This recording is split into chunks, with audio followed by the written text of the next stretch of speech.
Hello students, આપણે last lecture સુધીમાં સ્વાધ્યાય 3.5 નામક દાખલાઓ પણ જોઈ લીધા હતા. એ 3.5માં સાબિત કરવાના જે દાખલાઓ હતા મેં તમને લખીને બતાવવાનું કીધું તો હજી પણ કોઈએ લખીને બતાવ્યા નથી. તો પ્લીઝ એ પહેલાં મને એટલું હોમવર્ક કરીને તમારે મને બતાવવાનું છે. એના સિવાય આપણે સાઇન અને કોસાઇન સૂત્રો પર આધારિત કુટ પ્રશ્ન ના દાખલાઓ એ આપણે શરૂઆત કરી હતી સ્વાધ્યાય 3.5. એટલે કે આપણે ઉદાહરણના દાખલા જોયા હતા બે. હવે એ જ કુટ પ્રશ્નોને આધારિત સ્વાધ્યાય 3.5માં કેટલાક દાખલાઓ છે.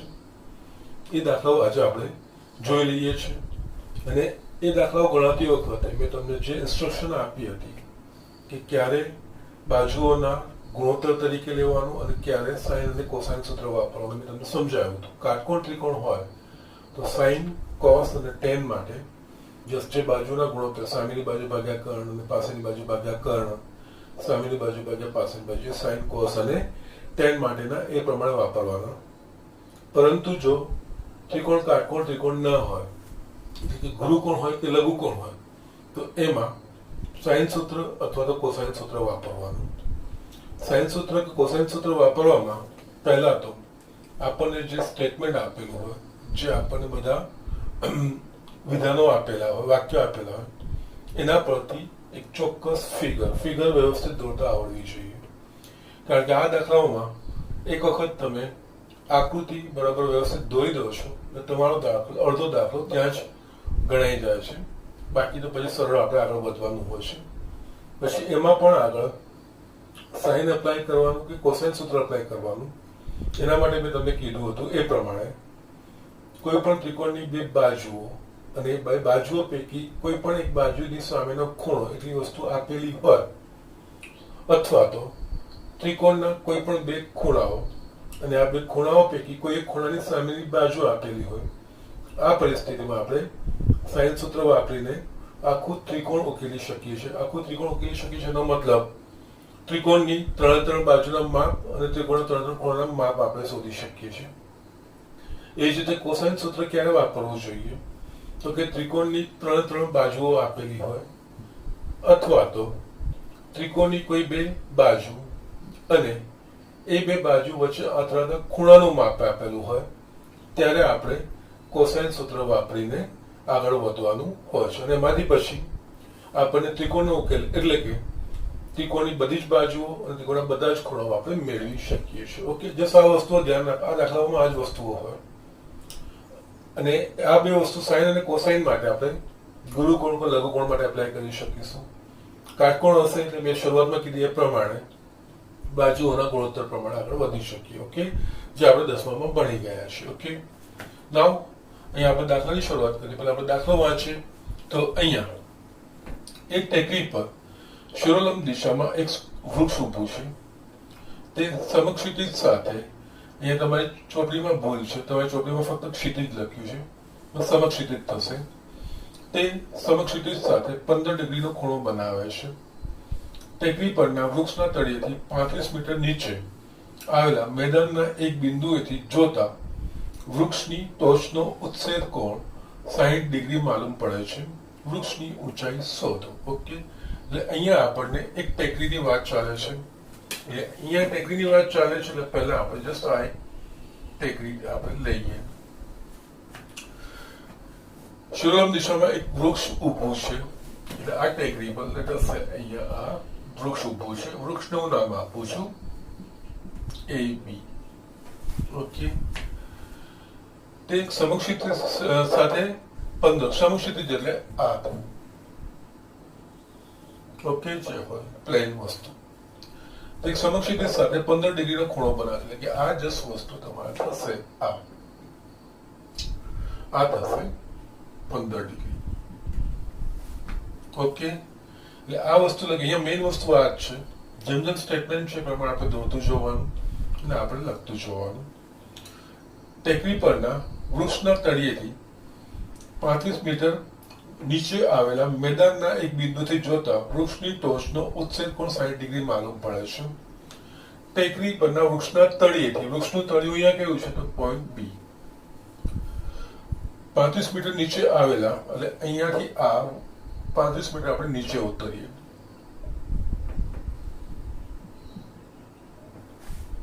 ઓકે, એ બિંદુએથી ધારો કે આ બિંદુને આપણે સી કહીએ. એ બિંદુએથી વૃક્ષની ટોચનો ઉચ્છેદ કોણ, વૃક્ષની ટોચ એ છે એટલે અહીંયા કે આ બિંદુ, અને ઉચ્છેદ કોણ કે અવક્ષેદ કોણ એ હંમેશા સમક્ષિતિજ સાથે હોય.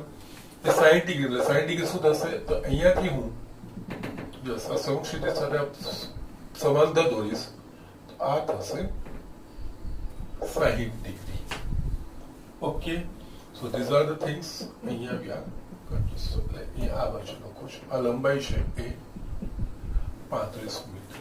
ઓકે, વૃક્ષની ઊંચાઈ શોધો, એટલે વૃક્ષની ઊંચાઈ એટલે આપણે આ શોધવાનું છે એ બી. અહીંયા વૃક્ષની ઊંચાઈ શોધવાની છે એટલે પહેલા આપણે ધારી દઈએ, ધારો કે વૃક્ષની ઊંચાઈ h મીટર છે. ધારો કે વૃક્ષની જે આપણે શોધવાનું છે h મીટર છે, એટલે કે અહીંયા વૃક્ષની ઊંચાઈ એટલે અહીંયા શું થશે ab, એટલે કે ab બરાબર h. ઓકે, આપણે આ વસ્તુ શોધવાની છે. હવે મેં તમને જેમ કીધું હતું એ પ્રમાણે અહીંયા જે જે વસ્તુ આપેલી હોય એનામાંથી શક્ય હોય એટલે આપણે ખૂણાઓ શોધવાનો પ્રયત્ન કરવાનો. અહીંયા આપણે જોઈએ આ 15 ડિગ્રી છે, આખું 60 ડિગ્રી છે, આ બે સમાંતર રેખાઓ છે. જો અને આ આને કાપે છે આ રેખાને. જો આ 15 ડિગ્રી હોય તો આ પણ 15 ડિગ્રી થશે. એના સિવાય જસ્ટ આ વસ્તુને હું એક્સટેન્ડ કરું, લેટ અસ સે અહીંયા એમ, તો આ કાટકોણ ત્રિકોણ થશે. અહીંયા એક બીજું ત્રિકોણ થશે BMC. ઓકે, અથવા તો BCM. ઓકે, નાઉ અહીંયા આપણે જોઈએ તો આ ત્રિકોણમાં આ 15 ડિગ્રી છે, આ 90 ડિગ્રી છે, એટલે 90 + 15 105 ડિગ્રી થશે. ત્રિકોણના ત્રણેય ખૂણાનો સરવાળો 180 ડિગ્રી થાય, એટલે આ ખૂણો કેટલો થશે? આ ખૂણો 15 ડિગ્રી, આ 90 105, બાકી રહ્યા 75 ડિગ્રી. આ આખો ખૂણો 180 ડિગ્રી કહેવાય. જો આ 75 ડિગ્રી હોય તો આ ખૂણો 105 ડિગ્રી બનશે. ઓકે, આના સિવાય અહીંયા આ આખો 60 ડિગ્રી છે, એમાંથી આ 15 ડિગ્રી, તો બાકીનો જે ખૂણો રહ્યો આ આખો 60 છે, એમાંથી આ 15, આ બાકીનો ખૂણો 45 ડિગ્રી થઈ ગયું. એ જ રીતે આ ત્રિકોણમાં એક 45 ડિગ્રી, બીજો 105 ડિગ્રી, એટલે 105 + 45 150, એટલે આ ખૂણો થશે 30 ડિગ્રી, કારણ કે ત્રિકોણના ત્રણેય ખૂણાનો સરવાળો 180 થવો જોઈએ. યસ, આટલી ઇન્ફોર્મેશન મળી ગઈ. હવે આપણે અહીંયા વૃક્ષની ઊંચાઈ એટલે કે આપણે h શોધવાનું છે. તો અહીંયા આપણે જોઈએ ત્રિકોણ ABC, એમાં ત્રિકોણના ત્રણેય ખૂણાના માપ બી મળી ગયા. એક બાજુની લંબાઈ આ 35 આપેલી છે, બીજી બાજુની લંબાઈ શોધવાની છે. એટલે એનો અર્થ અહીંયા ખૂણાઓ છે, એક બાજુની લંબાઈ આપી છે, બીજી બાજુની લંબાઈ શોધવી છે. તો સિમ્પલી તમે સાઇન સૂત્ર લાગુ પાડવાનું. એટલે અહીંયા બીજું કંઈ નહીં, આકૃતિ પરથી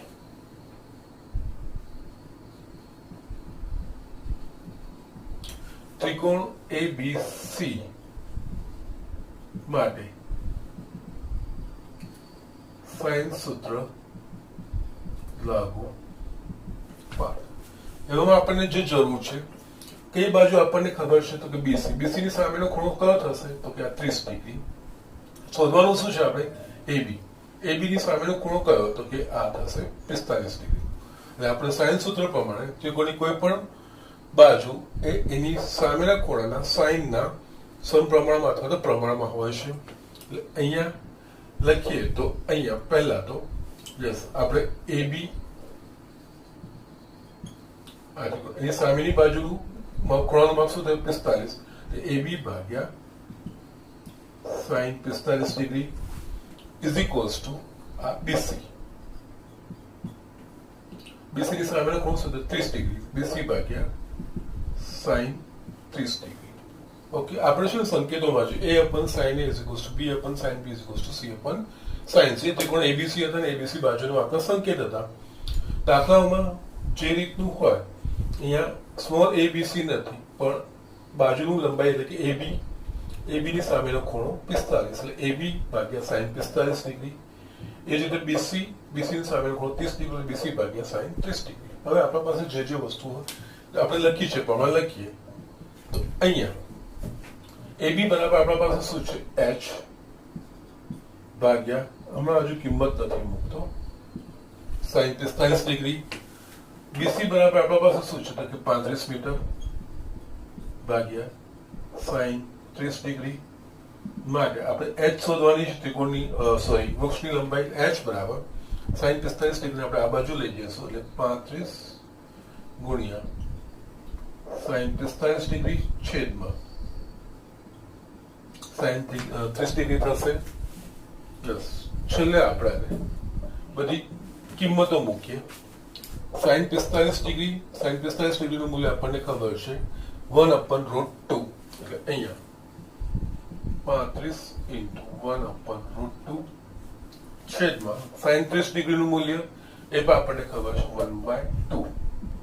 પદોની ગોઠવણી કરીશું તો 2 ઉપર જશે √2 નીચે આવશે અહીંયા 35 ગુણ્યા 2 છેદમાં વર્ગમૂળમાં 2 છેદમાં વર્ગમૂળમાં 2 છે એટલે 2 ને આપણે વર્ગમૂળમાં 2 ગુણ્યા વર્ગમૂળમાં 2 એને દર્શાવી શકીએ આ રીતે 35 આ 2 ની જગ્યાએ √2 into √2 છેદમાં √2 આ એક √2 કટ થઈ ગયું બાકી મારા પાસે રહેશે h બરાબર 35 વર્ગમૂળમાં 2 મીટર એટલે આ થઈ વૃક્ષની ઊંચાઈ. જસ્ટ આ રીતે એક્ઝામ્પલ કરવાના એકદમ સિમ્પલ હોય પણ જસ્ટ જે આપણને વિધાનો આપેલા હોય કે જે આપણને દાખલામાં સ્ટેટમેન્ટ્સ આપેલા હોય એ સ્ટેટમેન્ટ્સ પ્રમાણે એક વખત આકૃતિ પરફેક્ટ દોરાવી જોઈએ. આકૃતિ એક વખત દોરાઈ જશે એમાં જે વસ્તુ આપે છે નોટવાનું પછી એમાં કાટકોણ ત્રિકોણ કે એના પરથી જેટલા ખૂણાઓ બનતા શકીએ બધા શોધી કાઢવાના. આપણને કામ લાગે કે ના પડે પણ અહીંયા શોધી કાઢવાના.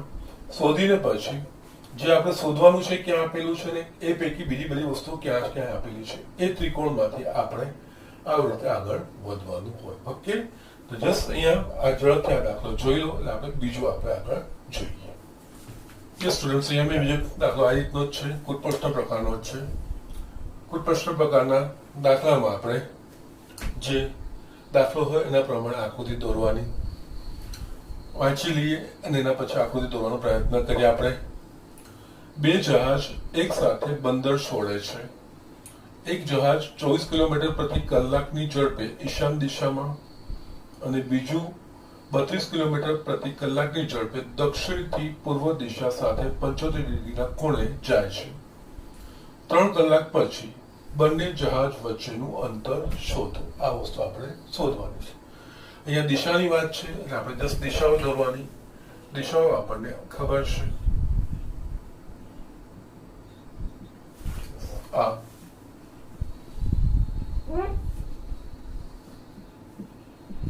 પૂર્વ પશ્ચિમ ઉત્તર દક્ષિણ. જો આના સિવાય બધી દિશાઓ બી તમને ખબર છે ઈશાન અગ્નિ વાયવ્ય અને નિવૃત્તિ. ઓકે આ રીતનું આપણે યાદ રાખવાની છે. ઓકે આ નોલેજ પણ હોવું જોઈએ ઈશાન અગ્નિ વાયવ્ય અને નિવૃત્તિ એ રીતે. ઓકે આપણે યાદ રાખવાનું છે. હવે આપણને જે કીધું છે અહીંયા છે ને બે જહાજ એક સાથે બંદર છોડે છે એટલે એક સાથે ધારો કે આ દિશાઓ છે અહીંયાથી શરૂઆત કરીશું એટલે આપણે ઓ આપીએ. અહીંયાથી બે જહાજો નીકળે છે. એક જહાજ 24 કિલોમીટર પ્રતિ કલાકની ઝડપે ઈશાન દિશામાં, ઈશાન એટલે કે ઉત્તર અને પૂર્વની વચ્ચે, એટલે અહીંયા ઈશાન દિશામાં ધારો કે આ ઓ એ યસ કઈ ઝડપે આગળ વધે છે તો કે 24 કિલોમીટર પ્રતિ કલાક એટલે આ 24 કિલોમીટર પ્રતિ કલાક. ઓકે ઈશાન દિશામાં છે એટલે આ ઈશાન એટલે આ બંનેની વચ્ચે આ ખૂણો આખો છે 90 ડિગ્રી એટલે આ થશે 45 ડિગ્રી. ઓકે કારણ કે ઈશાન દિશા છે એટલે એક્ઝેક્ટલી આમની વચ્ચે આવશે. કુલ 90 ડિગ્રી છે એટલે આ ખૂણો 45 ડિગ્રી થાય. ના બીજું એક જ જગ્યાએ એટલે અહીંયાથી જ નીકળે છે પણ બીજું 32 કિલોમીટર પ્રતિ કલાકની ઝડપે દક્ષિણથી પૂર્વ દિશા સાથે 75 દક્ષિણથી પૂર્વ દિશા સાથે 75 ડિગ્રી એટલે આ બીજું આ રીતે નીકળે છે અને દક્ષિણથી પૂર્વ 75 ડિગ્રી એટલે આ રીતે આપણે 75 ડિગ્રી લેવું પડશે દક્ષિણથી પૂર્વ દિશા સાથે 75 ડિગ્રીના ખૂણે જાય છે અને એની શું આપી છે ઝડપ 32 એટલે આ જાય છે એ 32 કિલોમીટર પ્રતિ કલાક. હવે અહીંયા આપણે ખૂણા લખતા જવાનું. આખો ખૂણો 90 છે, આ 75 છે એટલે બાકીનો ખૂણો થયો આ 15 ડિગ્રી અને આખો ખૂણો થશે 45 + 15 એટલે થશે 60 ડિગ્રી થશે. બરોબર છે. ના અહીંયા 3 કલાક પછી બંને જહાજ વચ્ચેનું અંતર 3 કલાક પછી એક જહાજ એ સ્થાને બીજો સ્થાન બી 3 કલાક પછી આ બંને વચ્ચેનું અંતર એટલે કે એ બી આ આપણે શોધવાનું છે.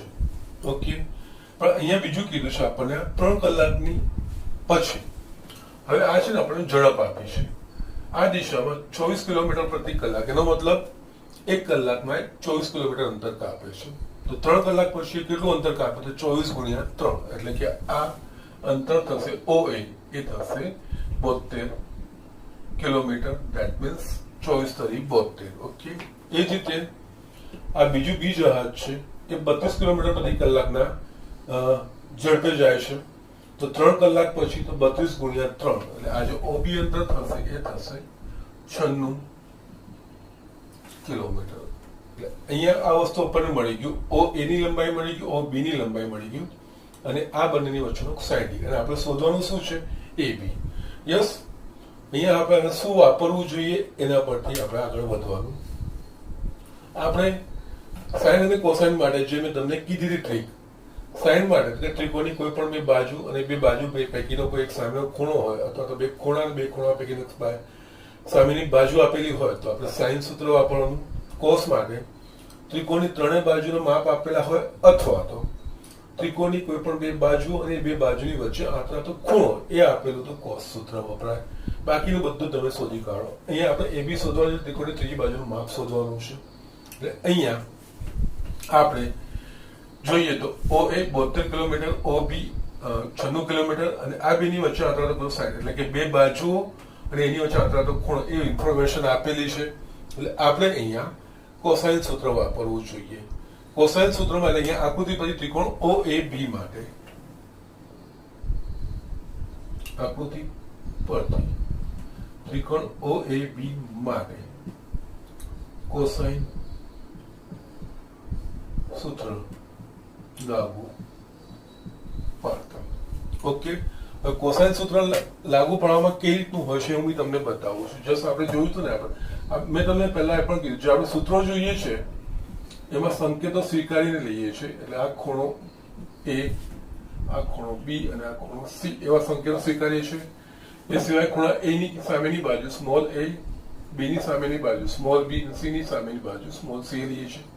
આના પરથી cos A નું સૂત્ર, cos A નું સૂત્ર એટલે અહીંયા cos અને ખૂણો A, cos A બરાબર આપણે એમાંથી જે બે બાજુ નીકળે એમાંથી કઈ બાજુ નીકળે છે AB અને AC એટલે કે અહીંયા એનો વર્ગ એટલે કે આ AC નો વર્ગ એટલે કે આ B².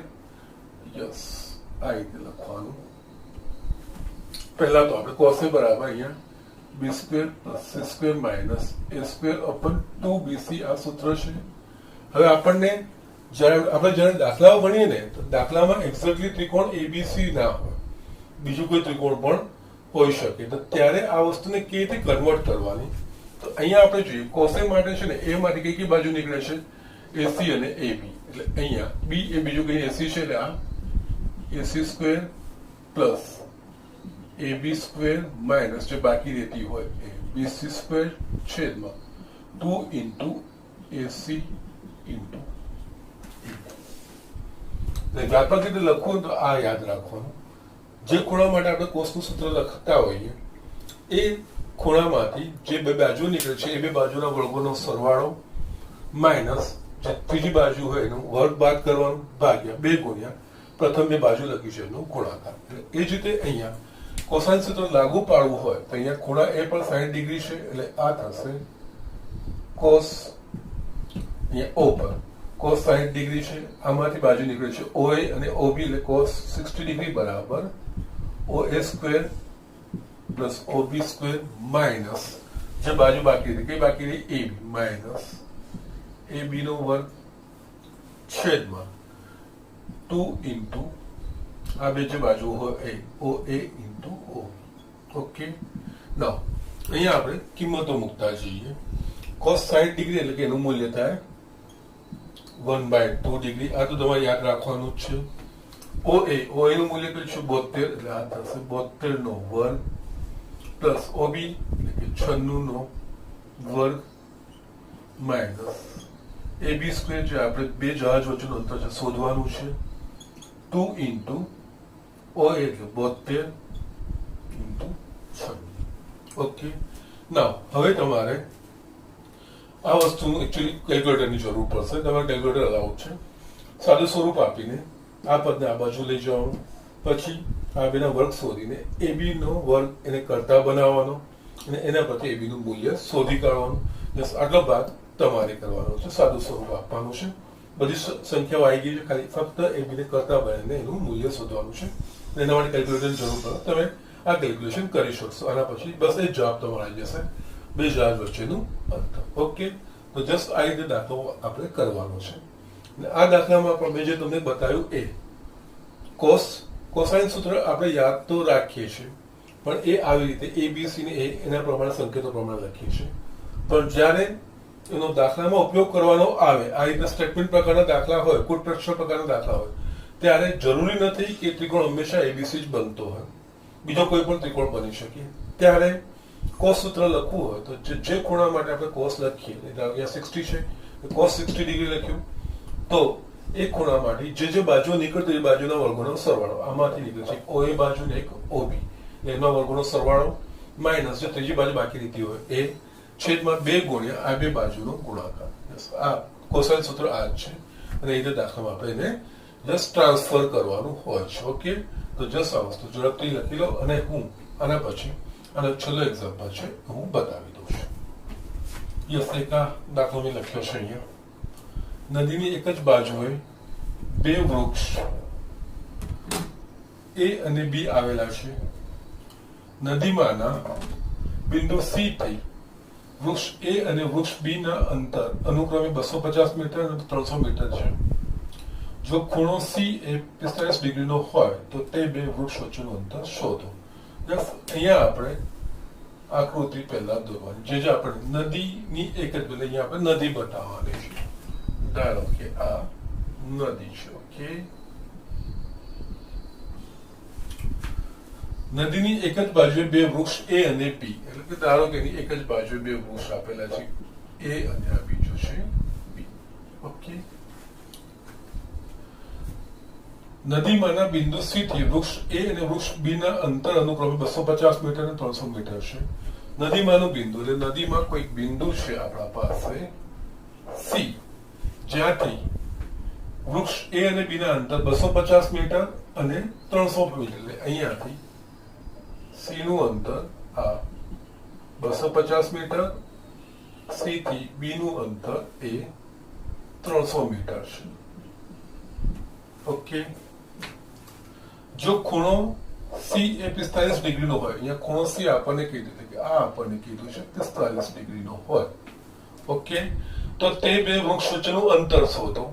એટલે અહીંયા આ બે વૃક્ષ વચ્ચેનું અંતર આ રહ્યું AB, આ આપણે શોધવાનું છે. ઓકે, એટલે આ પ્રશ્નાર્થ આ વસ્તુ શોધવાની છે. યસ, હવે તો તમે એક્સપર્ટ થઈ ગયા છો. કઈ ઇન્ફોર્મેશન આપેલી છે ને શું શોધવાની છે. એકચ્યુઅલીમાં જોઈએ તો અહીંયા ત્રિકોણ ABC જ બન્યો. ત્રિકોણ ABC માં ખૂણા C ની બાજુનું માપ આપી દીધું છે. સોરી, ખૂણા C નું માપ આપણને આપી દીધું છે. આના સિવાય C માંથી ત્રિકોણની જે બે બાજુઓ નીકળે છે એ બે બાજુના માપ પણ આપી દીધા છે અને આપણે ત્રીજી બાજુનું માપ શોધવાનું છે.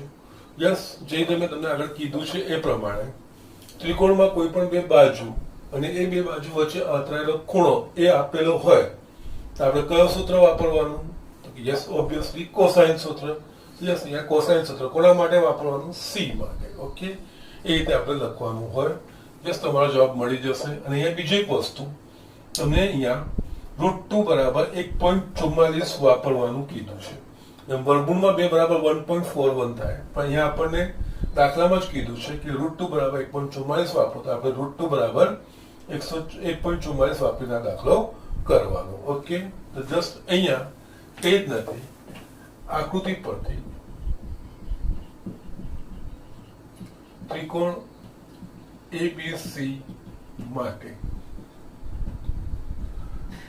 કોસાઇન સૂત્ર લાગુ પાડતા.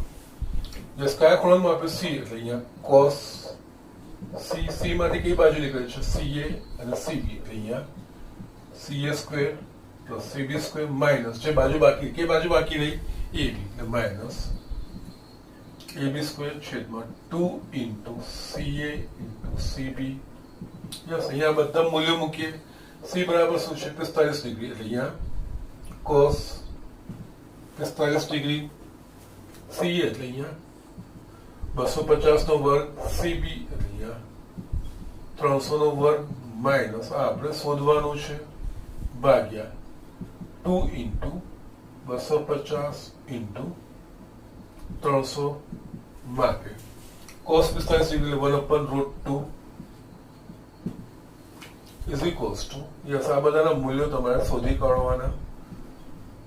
કેલ્ક્યુલેટરનો યુઝ અલાઉડ છે, એટલે સરળતાથી થઈ જશે તમારાથી. 2 × 250, અને અહીંયા હું કરતો નથી કારણ કે એમાં ટાઈમ બગડશે, બીજું કંઈ જ નથી. એટલે સરળ છે, એવું કંઈ જરૂરી નથી હાર્ડ એન્ડ ફાસ્ટ બતાવવું પડે. આના પરથી તમારે સાદું સ્વરૂપ આપવાનું છે.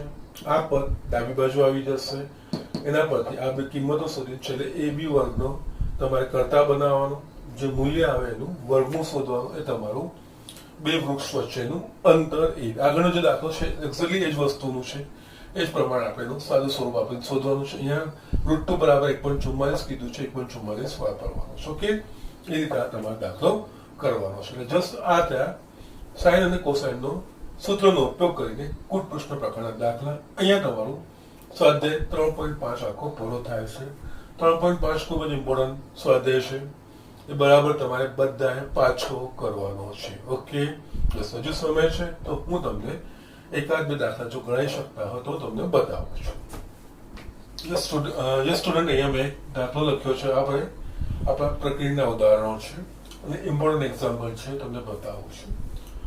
ઇમ્પોર્ટન્ટ છે, અઘરો નથી, અપ્લાય જ કરવાનું છે, બીજું કંઈ નહીં. આમાં બેઝિક્સ જેટલા પાવરફુલ હશે અને જસ્ટ જે ઇન્ફોર્મેશન અહીંયા જે વસ્તુ લખેલી હોય ને એના પર ધ્યાન રાખવાનું છે.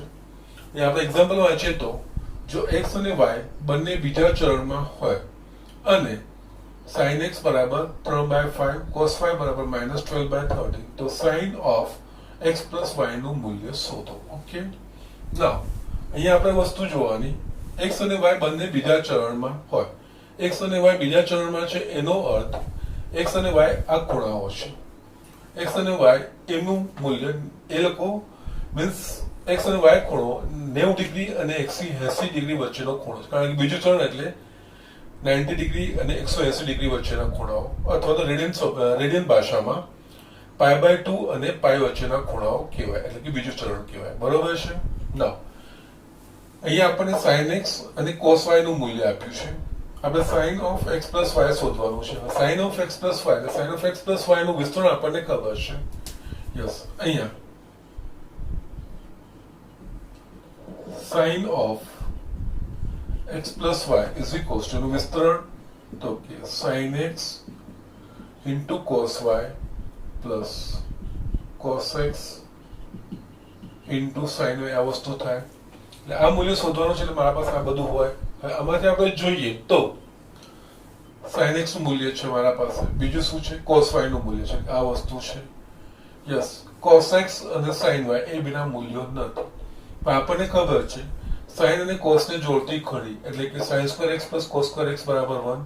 એટલે એના પરથી આપણે cos x શોધી શકીએ. એ જ રીતે cos y અને sin y ને જોડતી કડી એ cos² x y + sin² y = 1, જે આપણા પાસે નિત્યસમ છે, નિત્યસમ જ વાપરવાનું છે. એટલે જસ્ટ આ બે વસ્તુ આપેલી છે, આ બી નથી, પણ આના પરથી આપણે નિત્યસમનો ઉપયોગ કરીને આ વસ્તુ શોધી શકીએ છીએ. ઓકે, નાઉ હવે યસ આપણને sin x આપેલું છે એટલે અહીંયા cos square x બરાબર 1 માઇનસ sin square x, કારણ કે sin square x plus cos square x is equals to 1. અહીંયા sin x આપેલું છે, cos x મને જોઈએ છે, તો એ એના માટે cos x ને કરતા બનાવે તો cos square x બરાબર 1 minus sin square x. 1 minus sin x નું મૂલ્ય શું છે? 3/5 એનો વર્ગ. અહીંયા 1 માઇનસ 9/25. યસ, દસા શું નીકળશે આપણને અહીંયા? 25. અને સાદું સ્વરૂપ શું થશે?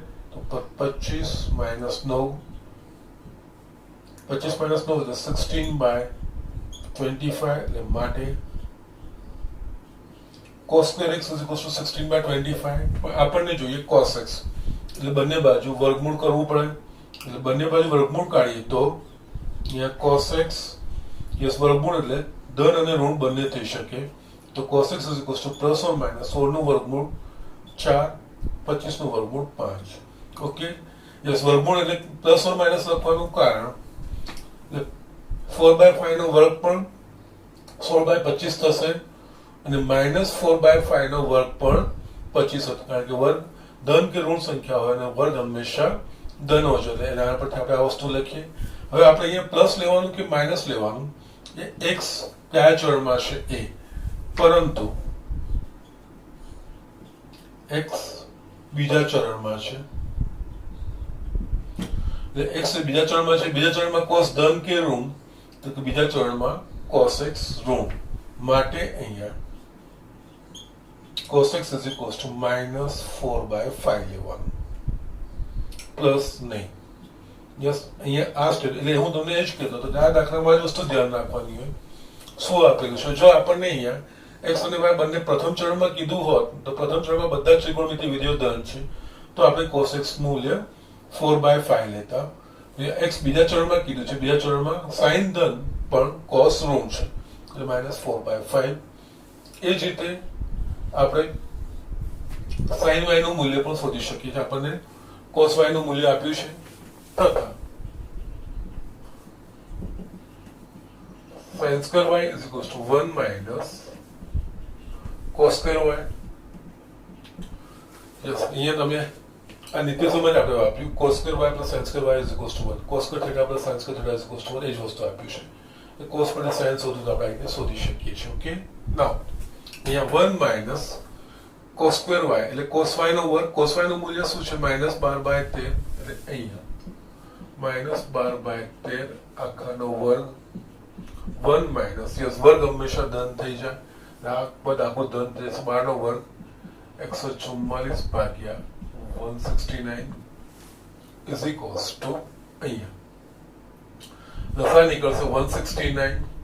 સાદું સ્વરૂપ આપીશું તો 169 માઇનસ 144 આ આપણને મળશે is equals to 169 minus 144 એટલે આ મળશે આપણને 25/169. આ મને મળ્યું sin square y. પરંતુ મારે કેવું જોઈએ છે અહીંયા sin y નું મૂલ્ય, એટલે બંને બાજુ આપણે વર્ગમૂળ કાઢવું પડે.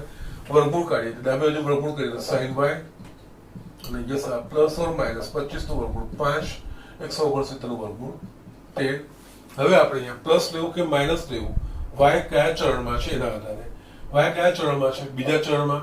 બીજા ચરણમાં કોનું મૂલ્ય છે? sin નું. બીજા ચરણમાં sin ધન કે ઋણ, તો કે બીજા ચરણમાં sin ધન, એટલે આપણે ધન મૂલ્ય લેવાનું. પરંતુ y બીજા ચરણમાં છે માટે sin y is equals to 5/13. Yes, આ બધી જ આપણને વસ્તુ મળી ગઈ. અહીંયા sin x cos y આપેલું છે, આપણે cos x શોધી કાઢ્યું, sin y શોધી કાઢ્યું, એટલે આ મૂલ્યો અહીંયા મૂકવાના છે. અહીંયા જો આપણે cos x ઋણ લીધું, કારણ કે x બીજા ચરણમાં છે, એટલે બીજા ચરણમાં cos નું મૂલ્ય ઋણ હોય એટલે cos x ઋણ આવે. y પણ બીજા ચરણમાં છે, એટલે બીજા ચરણમાં sin ધન હોય એટલે અહીંયા sin y નું મૂલ્ય ધન લીધું છે. ઓકે, હવે છેલ્લે આપણે માટે sin of x plus y is equals to, બસ બધી કિંમતો મૂકવાના પરથી જ લેવાનું છે. એટલે અહીંયા છે ને અને 1 આપો 8 પરથી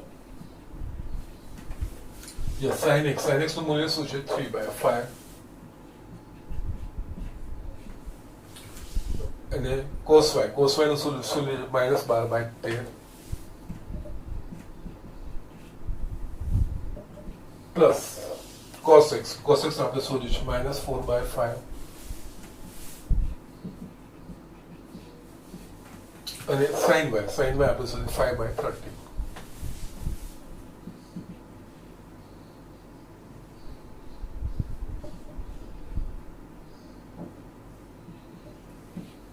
ઓકે એ સાદું સ્વરૂપ આપીશું તો -12 36 13 65 -20/65 યસ અહીંયા 65 લસા નીકળશે ઉપર આપણે મળશે -36 -20 -56/65 આ થશે sin of x plus y નું મૂલ્ય.